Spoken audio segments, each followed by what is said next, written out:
नमस्कार दोस्तों, the daily broadcast में आप सभी का स्वागत है। आज डेट है 5 अप्रैल और आज की इस वीडियो में हम करने वाले हैं द हिंदी न्यूज़पेपर के एडिटोरियल सेक्शन का डिटेल एनालिसिस। तो चलिए स्टार्ट करते हैं इस वीडियो को इस कार्टून के साथ जो आज के एडिटोरियल में आया हुआ है।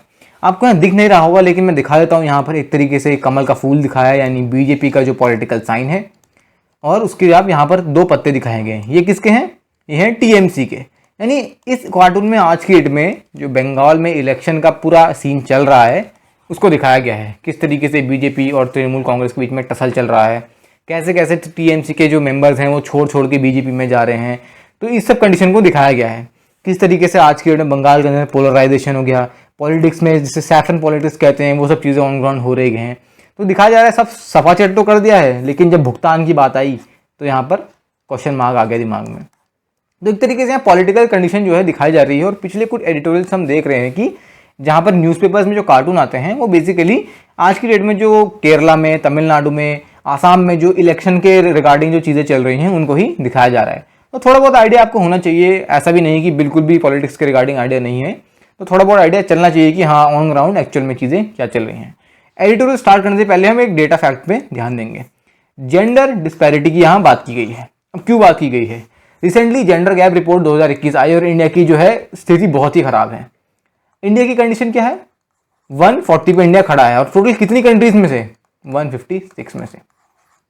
अब देखिए होता क्या है ना कि इंडिया में दिक्कत मेन ये है कि पिछले इंडेक्स के अगर कंपेयर किया जाए, यानी 2020 के इंडेक्स अगर कंपेयर किया जाए तो इंडिया 28 प्लेसेस नीचे गिर चुका है। जैसे यहां पर खुद लिखा हुआ है, India fell 28 spots to 148th position in gender gap report. अब देखिए मैं यहां से कुछ चीजें आपको ये बताने वाला हूं जो आपके एग्जाम में काम आएंगी। अब देखिए जैसे इंडाइसेस आते हैं, बहुत सारे इंडाइसेस आते हैं, कोई वर्ल्ड बैंक रिलीज करता है, कोई IMF रिलीज करता है, अलग अलग ऑर्गेनाइजेशन रिलीज करते हैं। लेकिन क्वेश्चन कुछ इस टाइप से आ सकता है आपके एग्जाम में कि जेंडर गैप रिपोर्ट 2021 जो है वो किस ऑर्गेनाइजेशन ने रिलीज करी है? तो इसका आंसर देखिए यहाँ साफ साफ लिखा गया है, वर्ल्ड इकोनॉमिक फोरम। तो जेंडर गैप रिपोर्ट जो है वर्ल्ड इकोनॉमिक फोरम हर साल रिलीज करता है। अब देखिए दिक्कत यह है, यहाँ पर जैसा आप देख सकते हैं इसमें टोटली मेंशन किया गया है, यहाँ पर अलग अलग देशों के बारे में मेंशन किया है। यहाँ पर दिखाया गया है कि किस तरीके से जो देश हरे में हैं, जैसे आप US देख सकते हैं, ब्राजील देख सकते हैं, इनको ग्राफ में ग्रीन में दिखाया गया है। तो क्योंकि इनको ग्राफ में ग्रीन में दिखाया गया है तो इन देशों में जो कंडीशन है अभी सही चल रही है, यानी आप कह सकते हैं पुरुष और महिला के बीच में जो गैप है जेंडर का वो कम है। लेकिन आप देख सकते हैं मिडिल ईस्ट, भारत जैसे देशों में, कुछ इस टाइप की कंट्रीज में, स्पेसिफिकली ये जो रीजन में यहाँ पर हाईलाइट कर रहा हूँ, इस रीजन में यहाँ पर चीजें थोड़ी गड़बड़ हैं। बाकी आप पूरे देश में, पूरे वर्ल्ड में देख सकते हैं कंडीशन जो है बेसिकली हरी ही दिखाई गई है। अब ये 0 से लेके 1 तक का एक ग्राफ नापा जाता है, जहां पर 1 के करीब करीब जो भी देश है वहां पर पुरुष और महिलाओं के बीच में गैप जो है कम है, और जो देश 0 के पास पास में है वहां पर पुरुष और महिलाओं में गैप काफी ज्यादा है। तो भारत जो है वो उसकी रैंकिंग काफी ज्यादा खराब हो चुकी है पिछले सालों के मुकाबले। तो देखिए आप एक तरीके से इसको वुमेन एम्पावरमेंट में भी दिखा सकते हैं, जहां पर बता सकते हैं कि किस तरीके से जेंडर गैप जो है उसने बताया कि इंडिया में मेल और फीमेल में कितना ज्यादा डिफरेंस है हर चीज में, चाहे उनकी इकोनॉमिक पार्टिसिपेशन हो, यानी भारत की जो आप कह सकते हैं GDP में कंट्रीब्यूशन जो करती हैं उसमें वुमेन का पार्टिसिपेशन कम है। एजुकेशनल अटेनमेंट, यानी महिलाओं को पुरुष के मुकाबले कम पढ़ाया जाता है। हेल्थ एंड सर्वाइवल, यानी जहां पुरुषों को हेल्थ में एक तरीके से ध्यान दिया जाता है वहां पर महिलाओं की हेल्थ में उतना ध्यान नहीं दिया जाता। कैसे? हेल्थ से रिलेट करके मैंने कुछ दिन पहले एक एडिटोरियल डिस्कस किया था, किसमें प्रधानमंत्री उज्ज्वला योजना, जिसका मेन ऑब्जेक्टिव क्या था, जितनी भी महिलाएं हैं उनको क्लीन LPG फ्यूल सब्सिडाइज दाम पे देना, ताकि उनकी जो हेल्थ है, जो ये कोयला लकड़ी जलाने से जो खराब हो रही है उनकी हेल्थ, वो उस चीज को रोका जा सके। तो एक तरीके से हेल्थ एंड सर्वाइवल में भी महिलाएं काफी ज्यादा पीछे हैं। और पॉलिटिकल इंपावरमेंट की यहाँ बात की गई है। आपको पता होगा कि हमारे जितने भी MPs होते हैं, MLAs होते हैं, जितने भी कैबिनेट मिनिस्टर्स होते हैं, उनमें ज्यादातर जो आप कह सकते हैं मेजर पोर्शन जो है वो मेल सोसाइटी, यानी ज्यादातर पुरुष ही होल्ड करते हैं। तो एक तरीके से दिखाया जा रहा है किस तरीके से मेल डोमिनेंस इंडिया में आज की डेट में भी एग्जिस्ट करती है, और हमें इन सब चीजों को कम करना है। और इसका साफ साफ तरीके से ऑन ग्राउंड आप कह सकते हैं सबूत कौन देता है, वो ये जेंडर गैप रिपोर्ट देती है।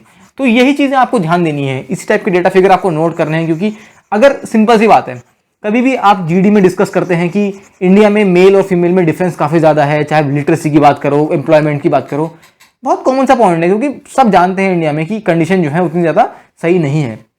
लेकिन चीज क्वालिटेटिव किस तरीके से बनती है? अगर आप इस तरीके से कहें कि जेंडर गैप रिपोर्ट 2021 के अकॉर्डिंग इंडिया में मेल और फीमेल में गैप जो है वो काफ़ी ज़्यादा है, जहाँ पर इंडिया का स्कोर 0.5 से लेकर 0.6 के बीच में है। तब देखिए ये आपके डिस्कशन को क्वालिटेटिव बनाएगा, क्योंकि आपने एक फैक्ट के साथ एक प्रॉपर लॉजिक के साथ आपने अपनी चीज़ को प्रेजेंट किया है। तो वे ऑफ प्रेजेंटेशन आपका इन्हेंस हो जाता है और यही चीज़ तो मैटर करती है। तो आपको इन सब चीज़ों को ध्यान देना है। तो बेसिकली जेंडर गैप रिपोर्ट जो है वो इन 4 पैरामीटर्स पे इंडिया को नहीं, पूरे वर्ल्ड में जितनी भी कंट्रीज हैं उनको रैंक करती है। किसमें? वुमेन का इकोनॉमिक पार्टिसिपेशन कितना है, एजुकेशन वुमेन को कितनी मिल रही है, वुमेन कितना अच्छी वुमेन की हेल्थ और कितना वो टाइम तक सर्वाइव कर पा रही हैं, और वुमेन का पॉलिटिकल एम्पावरमेंट क्या है। तो हमने एक छोटा सा यहाँ पर डेटा फैक्ट देखा, और डेफिनेटली मैं इतना कह रहा हूँ कि 1-2 दिन में इस पर भी एडिटोरियल 100% आ ही जाएगा, क्योंकि ये एक काफ़ी इंपॉर्टेंट टॉपिक है। चलिए स्टार्ट करते हैं अलग अलग एडिटोरियल से। आज हमें 4 अलग अलग एडिटोरियल को डिस्कस करना है। पहला एडिटोरियल क्या है? ये होता है H1B वीज़ा की बात चल रही है, क्योंकि आपको पता है यूएस में प्रेसिडेंसी चेंज हो चुकी है। तो प्रेसिडेंसी चेंज का मतलब गवर्नेंस में चेंज, काफ़ी सारी चीज़ें ऑन ग्राउंड पॉलिसीज चेंज होंगी।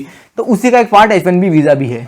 तो यहाँ पर उसकी बात करेंगे कि जो बाइडेन किस तरीके से डोनाल्ड ट्रंप का फैलाया हुआ जो रायता है उसको समेटने में पूरी कोशिश कर रहे हैं। उसके अलावा यहाँ पर आज की डेट में एक गुड स्टार्ट जो ये एडिटोरियल है, ये एक तरीके से रेयर डिजीजेस की बात करता है। क्यों? क्योंकि देखिए कंडीशन भारत में ऐसी है कि जितने भी बड़े डिजीज हैं, कोरोना का एग्जांपल ले लीजिए, इतना बड़ा पैंडेमिक है, उसके अलावा डेंगू है, उसके अलावा हेपेटाइटिस है, इन सब के लिए प्रॉपर वैक्सीन हैं, और अगर इनके रिगार्डिंग कोई भी डेवलपमेंट करनी होती है तो सरकार उस पर ध्यान देती है। लेकिन जो छोटे मोटे बीमारियां होती हैं उस पर ना सरकार ध्यान देती है, ना ऑन ग्राउंड जनता ध्यान दे रही है। और ये छोटी मोटे जो डिजीजेज है ना, इनसे ही एक बहुत बड़ा तख्ता सोसाइटी का ऐसा है जो इफेक्ट होके जिनकी जाने जा रहे हैं।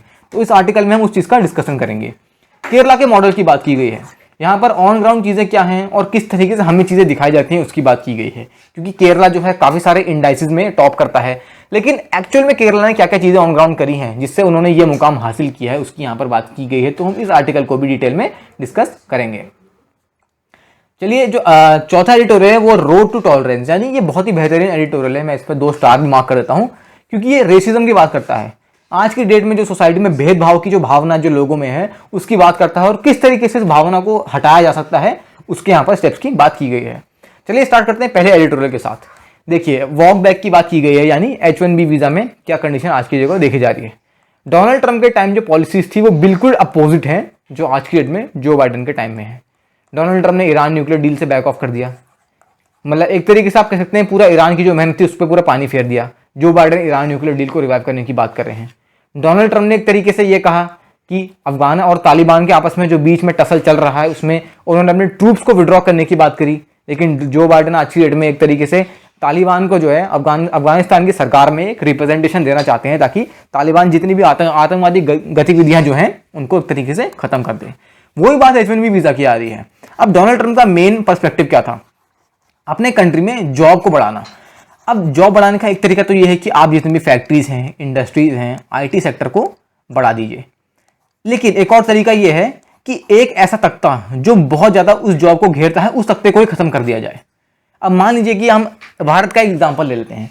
अगर आप कह सकते हैं इनफॉर्मल सेक्टर जो है, यानी जो लेबर होते हैं, सीजनल लेबर जो होते हैं, उनका अगर काम किया जाए, तो अगर हम एक तरीके से मान लें कि दिल्ली में अगर हमें इस इनफॉर्मल सेक्टर यानी कंस्ट्रक्शन सेक्टर में अगर हमें जॉब बढ़ानी है तो एक तरीका तो यह है कि कंस्ट्रक्शन को बढ़ा दो।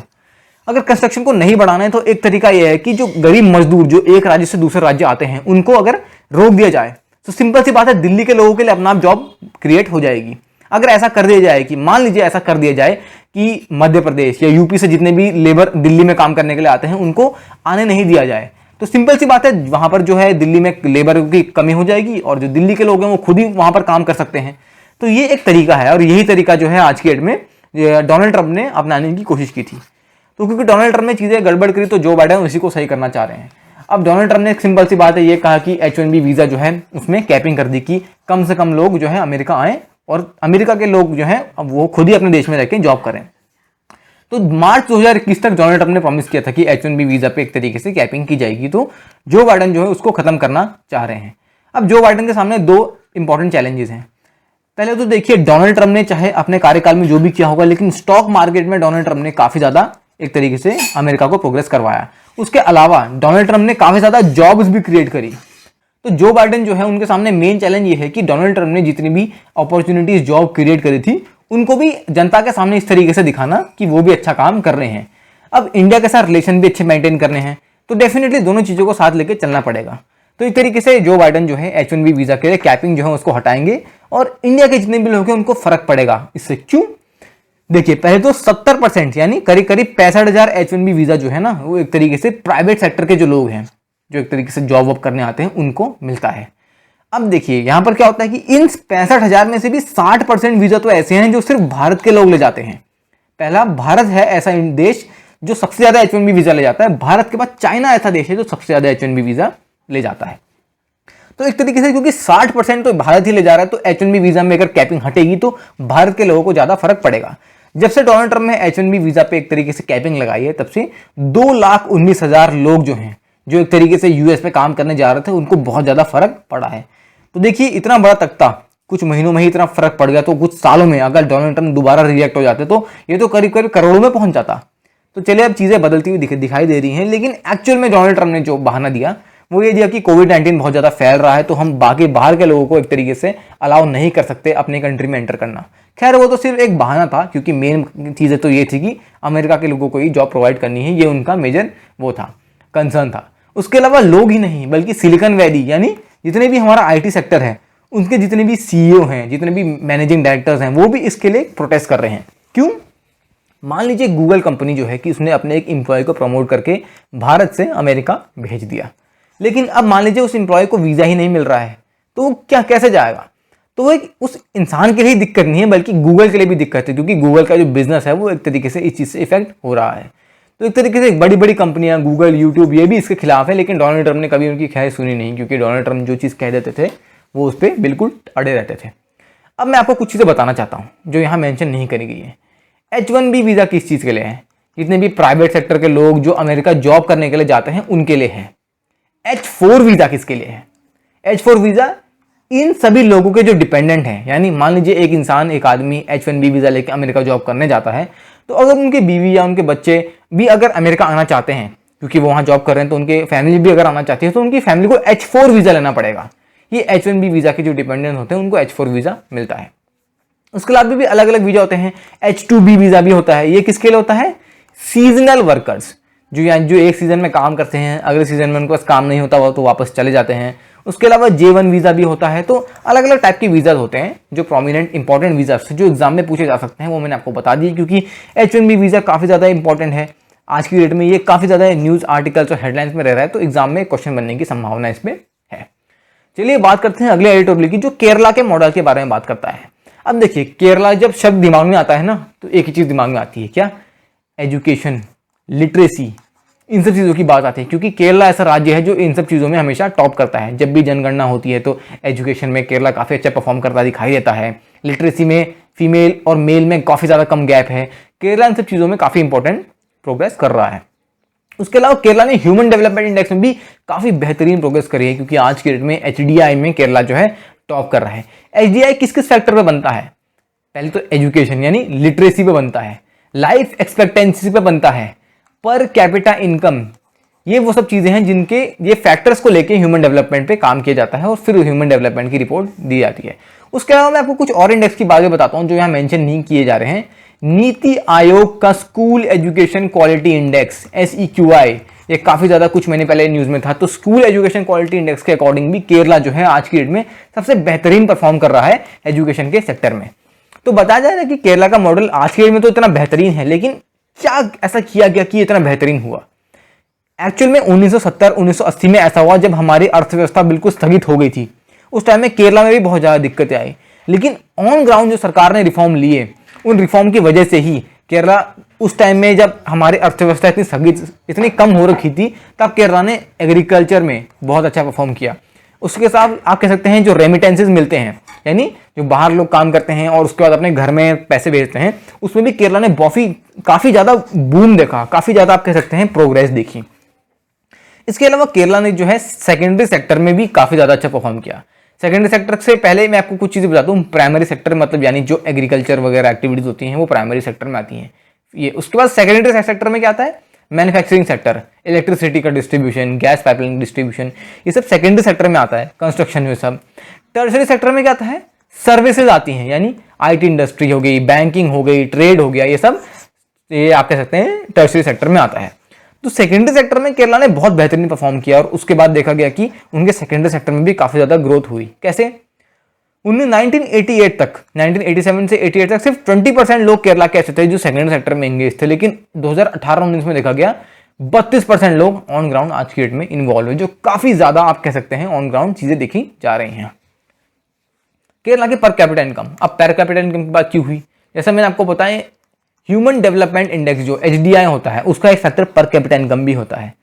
तो एक तरीके से 1989-90 में करीब करीब भारत के अगर कंपेयर किया जाए तो उससे भी 10% कम था केरला का पर कैपिटा इनकम, लेकिन अगर 2019 की बात की जाए तो 65% ज़्यादा है भारत के पर कैपिटा इनकम से, जो आप कह सकते हैं बहुत ज़्यादा ही जंप है। तो ये काफ़ी अच्छा प्रोग्रेस केरला ने ऑन ग्राउंड किया है और आप इन फैक्टर्स को डेफिनेटली नोट कर लीजिए, क्योंकि जब भी HDI किसी राज्य की प्रोग्रेस के बारे में, लोगों के वेलफेयर के बारे में बात होती है तो आप इन सब पॉइंट को ऑन ग्राउंड दे सकते हैं। केरला के अंदर 4752 जो पब्लिक स्कूल थे, उनके जो 45,000 क्लासरूम हैं उनको एक तरीके से हाईटेक कर दिया। हाईटेक कैसे? स्मार्ट क्लासेस आपने सुनी होंगी, जो डिजिटल बोर्ड में क्लासेस होती हैं, जहां पर एनिमेशन के द्वारा बच्चों को पढ़ाया जाता है ताकि बच्चे और बेहतरीन सीख पाएं। वो आप देख सकते हैं कितने ज़्यादा क्लासरूम में किया गया। तो इतना मेजर इंप्रूवमेंट तो एजुकेशन में काफ़ी एक रिमार्केबल प्रोग्रेस है। उसके अलावा इंटरनेट में भी केरला ने काफ़ी ज़्यादा प्रोग्रेस देखी है। मैं आपको बताता हूँ कैसे। जैसा आपने देखा हो कि इंटरनेट हमारे भारत में बहुत ज़्यादा चीप है, पूरे वर्ल्ड में सबसे ज़्यादा चीप है, लेकिन हमारे पास टावर्स की कमी है, स्पेक्ट्रम की कमी है। ऊपर से हमारे जितने भी टावर अभी करंटली हैं वो बहुत क्राउडेड हैं, यानी ट्रैफिक जो है बहुत ज़्यादा है। तो इसीलिए भारत में इंटरनेट की स्पीड इतनी ज़्यादा कम है। लेकिन केरला ने इन सब चीज़ों को कैसे सही किया है? केरला का जो इंटरनेट का K-फोन प्रोजेक्ट था, यानी केरला फाइबर ऑप्टिक नेटवर्क जो प्रोजेक्ट था, उसके तहत केरला ने अपनी इंटरनेट को बहुत ज़्यादा बूम दिया है। उसके अलावा ट्रांसग्रिड 2.0 जो प्रोजेक्ट था, ये एक तरीके से पावर ट्रांसमिशन लाइन को इंप्रूव करता है ताकि इंटरनेट की जो आप कह सकते हैं डिस्ट्रीब्यूशन है ऑन ग्राउंड वो काफ़ी बेहतरीन होगा। तो आप देख सकते हैं केरला कितना रिमार्केबल प्रोग्रेस कर रहा है ऑन ग्राउंड। जब हम देखें, अगर इंटरनेट की बात हो, चाहे एजुकेशन की बात हो, चाहे पर कैपिटा इनकम की बात हो, या चाहे सेकेंडरी सेक्टर में जॉब की बात हो, केरला बहुत बेहतरीन प्रोग्रेस कर रहा है। अब देखिए, जो अभी का पीरियड जो चल रहा है, यानी करंट जो आप सिचुएशन कह सकते हैं, वहाँ थोड़ी बहुत दिक्कतें तो हैं। दिक्कत क्या है कि केरला बाढ़ से, साइक्लोन, इन सब चीज़ों से बहुत ज़्यादा प्रभावित रहता है। उसके अलावा इन सब चीज़ों के ऊपर से कोविड-19 पैंडेमिक भी है ही। तो एक तरीके से कह सकते हैं कि केरला की जो बढ़ती फूलती फलती इकोनॉमी थी वो आज के डेट में एक तरीके से डाउन जा रही है, लेकिन फिर भी केरला जो है प्रोग्रेस करता ही जा रहा है। ये भी चीज़ हम देख सकते हैं, क्योंकि ऑन ग्राउंड रिफॉर्म जो है काफ़ी अच्छे हैं। इकोनॉमिक ग्रोथ के साथ वहाँ का टैक्स रेवेन्यू जो था वो भी काफ़ी ज़्यादा इफेक्ट हुआ है, जो अभी लॉकडाउन हुआ और कोरोना की वजह से। उसके अलावा वहाँ पर क्लाइमेट चेंज पे भी ध्यान देने की ज़रूरत है, क्योंकि आपको पता होगा कि केरला में काफ़ी ज़्यादा वेदर फिनोमिना होती रहती हैं। कभी बाढ़ आती है, कभी साइक्लोन आ जाता है, कभी इतनी सारी चीज़ें जो होती हैं ना, ये लोगों को तो इफेक्ट करती हैं, साथ में इकोनॉमी को भी इफेक्ट कर देती हैं। तो एक तरीके से इन सब चीज़ों को ऑन ग्राउंड आप कह सकते हैं रिफॉर्म करने की ज़रूरत है, क्योंकि जब ये रिफॉर्म ऑन ग्राउंड होंगे तब जाके जो राज्य है वो सही डायरेक्शन में बढ़ेगा। अगले एडिटोरियल की तरफ बढ़ते हैं। ये बात करता है गुड स्टार्ट है, यानी आज के डेट में सरकार को जो है वो रेयर डिजीज पे फंड करने की कितनी ज़रूरत है। देखिए, डिजीज ऐसे होते हैं ना, मान लो किसी को बुखार आ गया, टाइफाइड हो गया, या कोई भी अगर बीमारी होती है तो सीधा लोग अस्पताल की तरफ भागते हैं। लेकिन कुछ ऐसे रेयर डिजीज होते हैं जो इतने ज़्यादा तो होते नहीं हैं, तो अब लोग उन पर ध्यान देते भी नहीं हैं। लोग उनको छोटी मोटी बीमारी सोच के नकार देते हैं, अस्पताल नहीं जाते हैं या ध्यान नहीं देते उन पर बेसिकली। अब ऑन ग्राउंड चीज़ें होती क्या है? देखिए, जब इन चीज़ों को, ऐसी चीज़ों को नकारा जाता है ना, तो ये चीज़ें आगे आके बहुत बढ़ जाती हैं, और जब बढ़ती हैं तो इंसान की जान पे बात आ जाती है। तो यहाँ पर वही बात की गई है कि national policy of rare disease 2021 जो है वो इस चीज़ पे फोकस करता है कि जितनी भी सोसाइटी है उनकी वेल बीइंग जो है उस पर ध्यान देना चाहिए। जो भी लोग अपने मदद नहीं कर पा रहे हेल्थ में, उनकी मदद करनी चाहिए, यानी प्रोमिनेंटली गरीब लोगों की बात की गई है, ताकि इन सब डिजीज से भी बचा जा सके। एक तरीके से national policy of rare disease जो है वो आज के डेट में 20 लाख तक का ट्रीटमेंट जो है वो अलॉट करती है। अगर कोई भी इंसान को ऐसा डिजीज पकड़ता है जो उतना ज़्यादा देखा नहीं गया लोगों में, तो इस टाइप के डिजीज के लिए 20 लाख ट्रीटमेंट ऑन ग्राउंड दिया जाता है। तो इस डेटा पॉइंट को आप कहाँ, फैमिली प्लानिंग तो नहीं, आप कह सकते हैं फैमिली की जो हेल्थ वेलफेयर स्कीम्स होती हैं उन पे आप एक तरीके से इस पॉइंट को दे सकते हैं। उसके अलावा यहाँ राइटर बता रहे हैं कि किस तरीके से रेयर डिजीज जो है वो उतना ज़्यादा पॉपुलेशन में नहीं होते, इनफ्रीक्वेंटली अकर होते हैं। तो एक तरीके से उतना ज़्यादा पता भी नहीं चल पाता जब ये डिजीज होते हैं। लेकिन WHO की गाइडलाइंस में ये प्रॉपर मेंशन किया गया है कि रेयर डिजीज जो होते हैं उनकी 10,000 पॉपुलेशन में अगर 6.510 का रेशियो रहा, यानी 10,000 में से 6.5 लोगों को अगर कोई बीमारी होती है, तो वो एक तरीके से रेयर डिजीज़ की कैटेगरी में आती है। लेकिन ये नज़रअंदाज करने वाली बात नहीं है, क्योंकि ये भी एक तरीके से काफ़ी ज़्यादा आप कह सकते हैं लोगों की जान लेती है। कैसे? अब यहाँ WHO का डेटा खुद ही बताता है कि 7,000 ऐसी बीमारियां हैं जो आज की डेट में रेयर डिजीज़ हैं, यानी ऐसी बीमारियां जो इन्वायरमेंट में तो एग्जिस्ट करती हैं लेकिन हम उनका नाम तक नहीं जानते। पूरे देश में 300 मिलियन लोग ऐसे हैं जो इन बीमारियों से एक तरह से ग्रस्त हैं, और भारत की अगर बात करूं तो 70 मिलियन लोग भारत में ही इन बीमारियों से एक तरीके से आप कह सकते हैं इफेक्टेड हैं। तो देखिए 70 मिलियन कोई छोटा मोटा आंकड़ा नहीं है, बहुत बड़ा आंकड़ा है।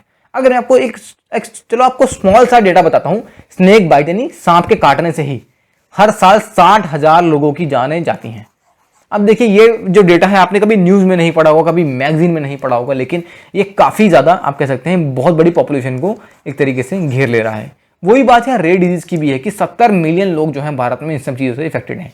ये डिजीज़ किस टाइप के हैं? यहाँ पर जैसे लिखा हुआ है कॉन्जेनिटल मालफॉर्मेशंस, उसके बाद गॉशर डिजीज़। ये सारे डिजीज़ जो हैं इनके नाम ना तो मैंने सुने हैं, आपने भी जहाँ तक मैं जानता हूँ नहीं सुने होंगे, लेकिन ये ऑन ग्राउंड बहुत ज़्यादा लोगों को इफेक्ट करते हैं।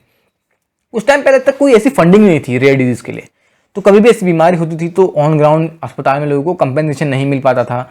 कई बार ये डिजीज़ डिटेक्ट ही नहीं हो पाते थे क्योंकि इतनी जानकारी थी ही नहीं। लेकिन आज के दिन में बताया जा रहा है कि अगर डायग्नोसिस प्रॉपर किया जाए तो साल का 80 से 100 करोड़ रुपए तो कहीं नहीं जाएगा, अगर इन सब बीमारियों का सबका ट्रीटमेंट अगर ऑन ग्राउंड किया जाने लगा। तो राज्य सरकार आज की डेट में ये कर रही है कि लाइफ सेविंग ट्रीटमेंट्स लोगों को दे रही है अपनी पॉलिसीज़ में, ताकि इन सब डिजीज़ से भी लोग लड़ सकें। और एक बार जब लोग लड़ेंगे इन सब डिजीज़ से, तब ऑन ग्राउंड हम देखते हैं कंडीशन सही होंगी, और तब जाके हर एक सिटीजन जो है इन सब बीमारियों से बच पाएगा, और तभी सरकार अपना जो कमिटमेंट है लोगों के वेलफेयर के लिए उसको पूरा कर पाएगी। चलिए बढ़ते हैं अगले एडिटोरियल की तरफ। ये बात करता है रोड मैप फॉर टॉलरेंस, यानी रेसिज्म की बात की गई है। अब देखिए रेसिज्म की बात करूं तो दिमाग में एक चीज आती है, वो क्या है? आर्टिकल 15। आर्टिकल 15 क्या किसकी बात करता है? डिस्क्रिमिनेशन की बात करता है। अब यहां से मैं आपसे एक क्वेश्चन पूछना चाहता हूं कि हमारे जो फंडामेंटल राइट्स जो हैं वो एक तरीके से कौन से आर्टिकल से शुरू होते हैं और कौन से आर्टिकल पे खत्म होते हैं, ये आप मुझे कमेंट सेक्शन में बताइए। खत्म होने पे मैं बता देता हूं, चलो आर्टिकल 32 पे जाके वो खत्म होते हैं, लेकिन शुरुआत कौन से आर्टिकल से होती है ये आप मुझे कमेंट सेक्शन में बताएंगे। तो रेसिज्म जो है वो डायरेक्टली आर्टिकल 15 को रिलेट करता है, और आर्टिकल 15 पे एक मूवी भी बनी है, आपको पता होगा।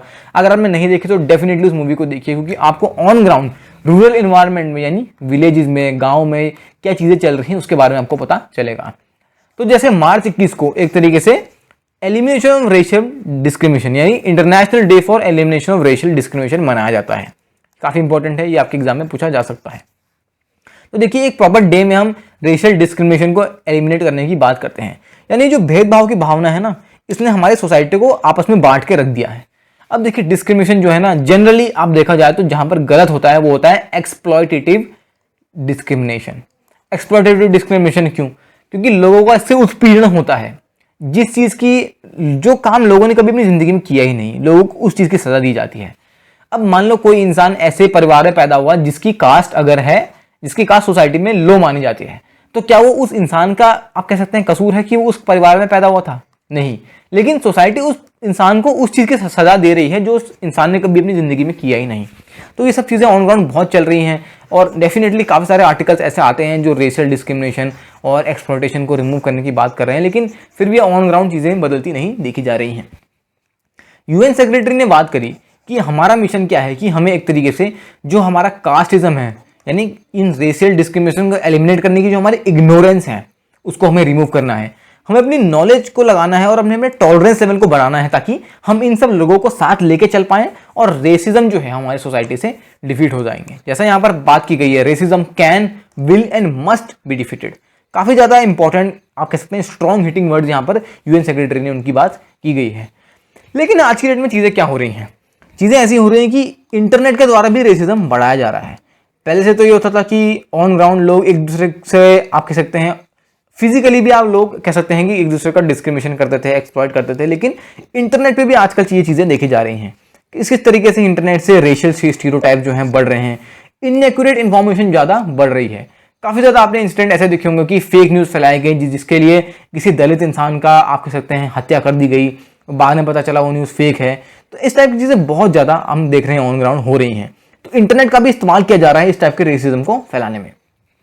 अभी पैंडेमिक में ये पता गया, भाई पैंडेमिक में एक रिपोर्ट आई जिसमें पता गया कि जितना भी इंटरनेट में ट्रैफिक हुआ उसमें हम देख सकते हैं साइट्स में हेट बहुत ज़्यादा बढ़ा और ऐसे स्पेसिफिक पोस्ट बनाए गए, और ये आपस में एशियन लोगों में ये हुआ कि ऐसे पोस्ट बनाए गए जिसमें लोग एक दूसरे के खिलाफ भड़क रहे हैं, और ये बताया गया कि एशियंस में तो 200% ज़्यादा ये चीज़ बढ़ चुकी है। बहुत आप कह सकते हैं ज़्यादा है। तो पैंडेमिक में आप कह सकते हैं ये चीज़ पैंडेमिक का एक बहुत बड़ा ड्रॉबैक भी था कि जितना ज़्यादा लोग इंटरनेट पर आए उतना ज़्यादा रेसिज्म भी बढ़ा। आपने देखा होगा रेसिज्म किस तरीके से बढ़ा कि मुसलमान लोगों को, जितने भी हमारे मुस्लिम भाई बहन हैं, उनको एक तरीके से उन पर ब्लेम डाला गया कि कोरोना उनकी वजह से फैल रहा है। तो इस टाइप की चीज़ें बहुत ज़्यादा ऑन ग्राउंड देखी गई।